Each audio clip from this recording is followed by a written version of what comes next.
What I found in the research, as well as my personal clinical experience, has been that adolescents are often paired with pediatric and geriatric populations in the studies, as well as treatment. So then when we're trying to get evidence-based modalities, regardless what your practice is, whether you're a medical doctor or a psychologist, what ends up happening is we don't have the evidence-based treatments purposefully to treat adolescents. How they differ is many different ways on a biopsychosocial spiritual level. So biologically, the brain is functioning differently than pediatric and geriatric populations. Psychologically, adolescence is even broken up into more categories, such as early adolescence, middle, and late.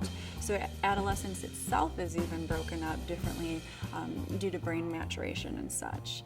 And then also socially, adolescents are very much in tune with their social environment, with their peers, so that affects family interactions and treatment. And then finally, spirituality. Oftentimes, chronic pain can be a reminder of one's mortality. So an adolescent who perhaps already thinks that nothing's going to happen to me, I'm fine. Once they get chronic pain, it questions their whole identity of who they are and what their purpose is.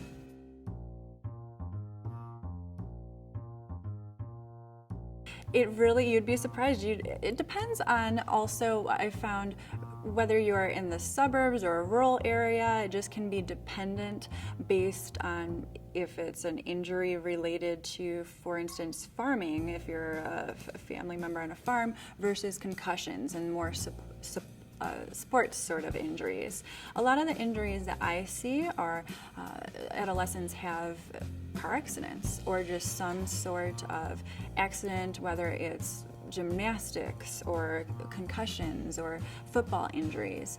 Males typically have more of in my experience, teenage males have more of the experiences that relate to violent or traumatic injuries. So with teenage males, a lot of them end up experiencing concussions, experiencing motor vehicle accidents. They're the primary targets in the adolescent population of more traumatic experiences. Not to say that the ladies aren't either, because they certainly are, but with the males, it's more of aggressive injuries, like I said, as concussions.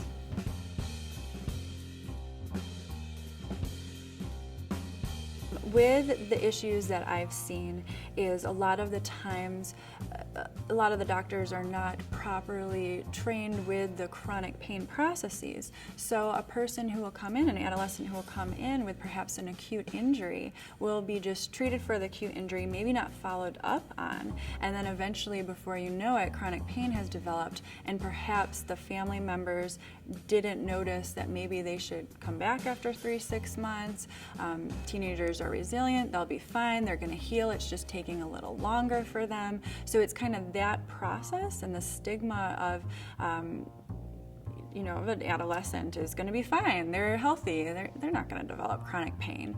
So then once 6 months or so have passed and the adolescent's still struggling, then they tend to go back to their primary care doctor, and then now we're stuck already in the cycle of chronic pain, which is a lot more complex than if we were just dealing with acute pain in the first place.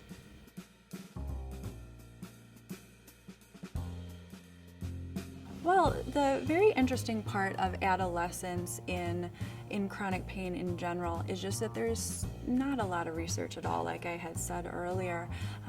We just need to find more evidence-based treatments for the adolescent in all levels and make sure that all the providers are communicating with one another. That's one of the difficulties that I have in my area as a person who really focuses on the psychological aspects of pain.